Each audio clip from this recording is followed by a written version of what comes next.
क्या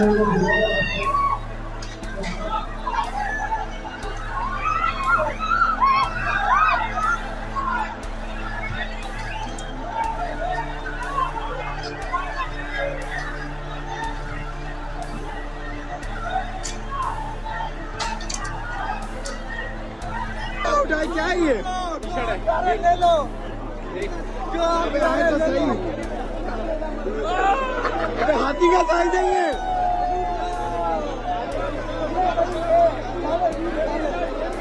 अबे तो वो है टी शर्ट है।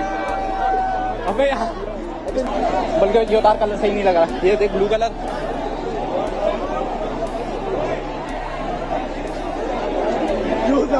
ये देखो ये हाल किए मैं यार कि भाई इस आवाम के लिए अच्छी से अच्छी डील निकालें, अच्छे से अच्छे मामलात करें, लेकिन क्या हाल किया है यार। मतलब कल तक ड्रीम बाजार का फेस कैसा था, लुक कैसा था, आज इन्होंने जो है वो तबाहकुन कर दिया है। ये कौन लोग हैं जो कराची को बर्बाद करने के चक्कर में लगे पड़े।